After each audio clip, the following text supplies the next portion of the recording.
안녕하십니까. 미래에셋증권에서 중국 증시 열심히 보고 있는 박수진입니다. 이번 주 중화권 증시 주요 일정 간단히 살펴보시죠. 자, 이번 지금 보이는 차이나를 보고 계실 때쯤이면 중국의 기준금리인 LPR금리, 8월 LPR금리가 발표가 되었을 겁니다. 자, 기준금리의 더 기준금리인 1년 만기 중기 유동성 창구라고 하는 MLF 금리는 8월 15일에 이미 15bp를 인하를 먼저 단행을 했습니다. 그럼 기본으로 15bp를 인하하고 이제 시작을 한 거겠죠. 그래서 아마 LPR 금리가 1년물이 있고 5년물이 있잖아요. 5년물이 있는데, 자, 5년물과 1년물 이제 15bp 인하부터 시작해서 아마도 최근에 중국 부동산 경기 부진이 이어지다 보니까 그 부동산 모기지 대출에 더 기준이 되는 5년물 LPR 금리 같은 경우에는 15bp보다 조금 더 인하를 해주는 비대칭적인 금리 인하가 단행될 가능성이 높습니다. 그래서 이런 부분들 유의하시면서 꼭 체크해 보시는 게 좋을 것 같고요. 아마 지금 당분간 중국의 경기가 너무 안 좋기 때문에 지금 통화 완화 정책을 계속 더 적극적으로 쓸 수밖에 없는 상황이에요. 그러다 보니까 이런 LPR 금리 같은 경우에는 고시가 어떻게 되는지 꼭 지켜보시는 게 필요하다라는 점이고, 주요 기업들 실적 발표도 남아 있습니다. 자, 바이두, 통이, 그리고 CTG 면세점, 오량액 같은 태양광 관련 기업이라든지 뭐 면세, 백주 같은 기업들의 주요 기업 실적들이 남아 있다 보니까 아마 투자하고 계신 분들이라면 꼭 같이 확인하셔야 되지 않을까 싶고요. 자, 이번 주 주제는 사실 너무 답답한 마음을 담아서 저도 사실 어떤 주제를 해야 될까, 어떤 내용을 던져야 될까 고민을 너무 많이 했어요. 근데 정말 딱히 이 단어밖에는 생각이 나지 않더라고요. 정말 중국은 왜 이럴까? 정말 너무 산 넘어 산이다. 이렇게 눈앞이 한 치 앞도 지금 어떻게 해야 될지 모르겠는 지금 너무 답답한 상황들이 이어지고 있는데, 지난주부터 쭉 나오고 있는 중국의 주요 경제 지표들을 봤을 때 정말 무엇 하나 좋다, 좋아지고 있다라고 얘기할 수 있는 게 단 하나도 없었습니다. 사실 시장 기대치를 지금 좀 많이 낮춰서 이 정도까지는 괜찮지 않겠냐라고 한 것보다도 좀 더 안 좋은 상황이거든요. 그래서 근데 제가 이제 통화지표 부분을 봤을 때 여러 가지 뭐 M2 증가율이라든지 사회융자 총액이라든지 신규 위안화 대출 다 이전보다 훨씬 많이 줄어들고 7월에 충격을 받았던 것도 맞습니다. 뭐 계절적 요인도 있긴 한데 그래도 그 데이터 자체가 굉장히 많이 줄어들었다라는 것 자체도 사실 그것도 그건데, 그 안에 내용을 조금 더 살펴보니 저는 이 부분이 좀 가장 충격적이었어요. 제가 앞에 이제 부동산 경기 부진, 경기 침체 우려가 좀 있다라는 점 뭐 이미들 많이 알고 계시겠지만, 그런 걸 봤을 때 지금 중국의 부동산 뭐 디벨로퍼, 공급 기업에 대한 충격들, 재무 리스크, 디폴트 우려 이런 것들이 있지만, 여기에 더불어서 또 최악의 상황으로 치닫고 있는 게 아무리 지금 경기 부양을 해도 수요가 살아나지 않는다는 거거든요. 네, 이런 가계 중장기 대출을 좀 제가 이제 연도별로 쭉쭉 살펴봤습니다. 한 2018년부터 추이가 어떻게 됐었나. 자, 7월 달 봤을 때는 다 조금씩, 이것도 계절적 요인이 좀 있는 것 같아요. 그래서 대출 규모가 조금씩 줄어드는 추세는 맞는데 지금 이게 2023년 7월이거든요. 마이너스로 돌아왔습니다.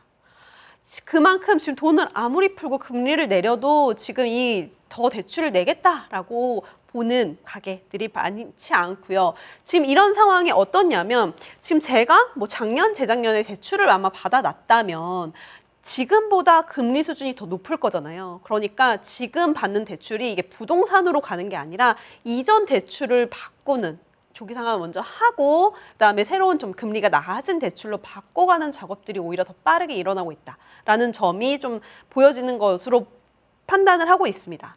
그러다 보니까 지금 부동산 수요 회복이 조금 더 지연되고 있고, 아마도 금리가 조금 더 낮아진다라고 하니까 이거를 더 기다리는 또 가계대출 수요라든지 이런 것들도 더 좀 지연되지 않을까라는 생각이 들더라고요. 그래서 이런 것들 추이를 좀 지켜봐야 됐을 때 지금 부동산 수요도 굉장히 좀 빨리 일어나기가 힘들겠다라는 점을 좀 어느 정도 볼 수가 있었고, 그리고 이거 가장 충격적이었죠. 7월에 실물 지표, 소비, 소매 판매, 생산, 산업생산, 투자, 고정자산 투자, 이렇게 세 가지 큰 항목들이 무엇 하나 좋은 것이 하나도 없었다 라는 점입니다. 자, 보시면 소매 판매 같은 경우에도 계속 이제 작년 기저 효과는 이제 사라졌고요. 그래서 이런 것들이 지금 한 2%대밖에 나오지 않고 있어요. 7월 달에도 그렇고, 그래서 저는 그래도 4% 정도 시장에서 예상을 했었는데 그 부분만큼도 나오지 않았고 그 예상치보다 훨씬 둔화된 측면이었고, 자, 그리고 그 안에 소매 판매 세부 항목별로 봤을 때는 그래도 뭐 식품이나 음료, 주류, 담배, 그러니까 먹는 것들, 필수 소비재 같은 경우에는 그래도 꾸준히 이제 판매량이 증가하는 추세를 나타내긴 하지만 화장품, 보석 같은 경우에는 계속 마이너스 성장률, 그리고 건축 장식, 이거는 부동산과 연관이 있는 거니까요. 뭐 사무용품 같은 경우에도 기업 경기라든지 이런 것도 굉장히 연관이 돼 있는 것 같아요. 그래서 뭐 가전, 건축 장식, 뭐 여기에 화장품, 보석, 뭐 이런 쪽도 사실 굉장히 좀 많이 판매량이 회복되고 있지 않다라는 점을 확인할 수 있었습니다. 그래서 이런 것들도 좀 여러 가지 압박이 있고요. 그리고 산업 생산 자체도 지금 뭐 그렇게 뚜렷하게 올라가는 추세가 나오지 않죠. 계속 조금씩 우하향하는 추세고, 고정자산 투자도 계속 조금씩 각도가 우하향하고 있는 거 보이시죠? 여기에 더불어서 지금 이렇게 치솟아 올라도 모자라는 판에 부동산 개발 투자는 계속 또 더 우하향하고 있다. 마이너스에서 더 마이너스 폭을 확대해 나가고 있다라는 점이 그 실물 지표를 숫자를 봤을 때 정말 정말 한 치 앞도 보이지 않고는 쉽게 된 일 하나도 없구나. 이렇게 지금 이런 상황에 중국은 어떻게 해야 될까? 이게 통화 정책을 더 쓴다 그래서 이게 빨리 살아날까에 대한 의문이 좀 많이 생겼고 걱정도 컸다. 라는 점. 그리고 이제 인프라 투자도 제일 좀 많이 견인을 해왔던 부분들이 조금씩 꺾이고 있다. 그래서 근데 인프라 투자 같은 경우에는 중국이 이제 하반기에 지방정부 특별부채 발행을 조금 더 빨리 땡겨서 해라라고 얘기를 했기 때문에 이런 부분들은 다시 반등할 수 있다라고 보고 있는데, 여전히 지금 모든 지표에서 봤을 때는 부동산 경기 관련한 후행으로 따라오는 것들까지도 다 전반적으로 영향을 미치고 있다라는 점이 또 우려, 걱정 계속 남기고 있죠. 여기에 더불어서 제가 여기 표현 담지 않았지만 실업률 통계도 굉장히 문제가 있었습니다. 청년층 실업률을 제가 매월 지금 업데이트를 해드렸는데 6월까지 발표된 후에 7월부터는 공표하지 않겠다라고 얘기를 했습니다.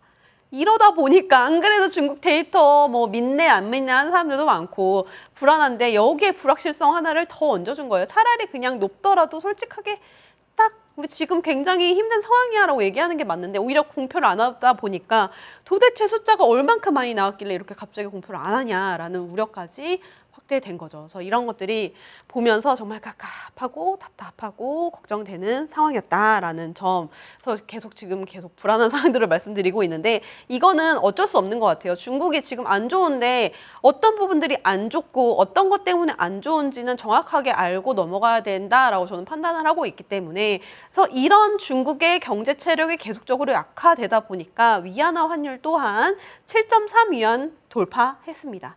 고시 환율 자체도 7.2위안 이제 아예 넘어갔고요. 역외 위안은 7.34위안에서 계속 움직이고 있는데 이것들이 다시 강세로 돌아설 수 있을까요? 저는 그런 공간이 여유롭진 않다라고 보고 있거든요. 하반기에 계속 미국발 금리 불안 이슈도 계속 남아있고 여기에 지금 중국 경제가 실물 지표만 안 좋은 건 아니잖아요. 수출입 지표, 뭐 무역 지표 이런 거 다 안 좋기 때문에 그런 부분들 때문에라도 지금 위안의 약세 압력이 더 커지고 있다라는 점. 그래서 중국 증시도 그런 부분들 때문에 지금 외국인들이 연일 한 8월 둘째 주 정도부터 연일 계속 팔고 있다라는 점이 중시를 지금 누르는 요소다. 라고 보고 있습니다. 그래서 이런 것들이 너무 안 좋은 상황에 대해서 계속 말씀을 드리고 있는데, 그래도 제가 이제 이런 지표들을 보면서 저희가 희망 고문까지는 아니지만 그래도 조금씩 지금 많이 바닥에 와 있으니까 사실 또 다시 반등한다라고 하면 제일 또 빨리 돌아올 수 있는 게 무엇이 있을까를 계속 생각을 해봐야 될 것 같고요. 지금 이 불확실성 속에서 확실한 것이 무엇인가를 봤을 때 결국에는 뭐 똑같은 내용이 반복되는 걸 수도 있지만 소비를 통한 내수 확대를 계속적으로 넓혀가겠다라는 정책은 꺾이지 않고 더 커질 것이다. 라는 점이고요. 제가 지난주 보이차에서도 CPI 지표 중에서는 계속 뭐 여행이라든지 뭐 음식료 이런 것들은 괜찮다라고 보고 있기 때문에 그런 쪽 투자는 여전히 나쁘지 않다. 하반기에는 나쁘지 않다라고 보고 있습니다. 그리고 힘들어도 과학기술은 포기 못해라고 얘기를 한 점. 미국이 저렇게 중국을 압박하고 규제를 하는데 그래도 과학기술 자체를 봐야 되냐? 저는 봐야 된다라고 생각해요. 그들의 기술력이라든지 정부가 힘들어도 아마 이쪽을 더 키우려는 의지는 강화될 수밖에 없다라고 보고 있는데 뭐 AI 관련된 뭐 통신이라든지 중국의 디지털 경제 관련된 뭐 데이터 센터 뭐 이런 전반적으로 기술주들도 사실 아예 안 보고 가기엔 지금 너무 좋은 기회일 수도 있다라고 보고 있거든요. 그래서 이런 부분들도 계속 보셔야 되고요. 가장 중요한 거 부동산 리스크인데요. 저도 사실 이런 부분 불안하게 보는 건 맞습니다. 하지만 헝다 사태가 발생을 했을 때도 사실 헝다 때문에 중국이 다 전체적으로 다 힘들어지고 또는 중국이 막 내일 모레라도 망할 것처럼 지금 굉장히 그 문제 하나가 크게 보여서 굉장히 더 큰 우려로 받아들이는 경우가 있는 것 같아요. 그건 뭐 어쩔 수 없죠. 중국이라는 나라에 여러 가지 불확실성을 계속 얹어주고 있다 보니까 그런 마음이 틀리다 맞다 할 수는 없지만 그래도 지금 부동산 리스크는 그때부터도 지금까지 계속 구조조정하는 단계다라고 보고 있고요.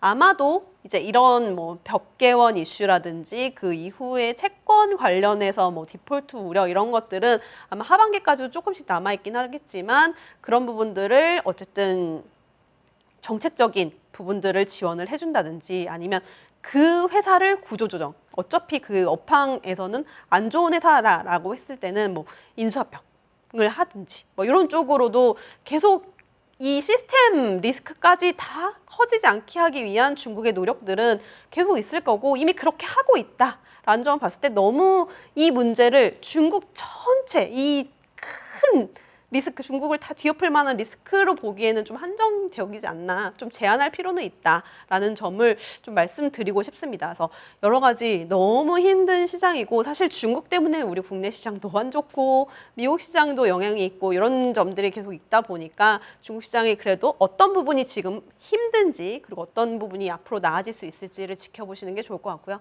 그 이슈들은 계속 보이는 차이나에서 저도 좋은 내용 계속 전달해 드릴 수 있도록 노력할게요. 이번 주 보이는 차이나는 여기까지 마치도록 하겠습니다. 감사합니다.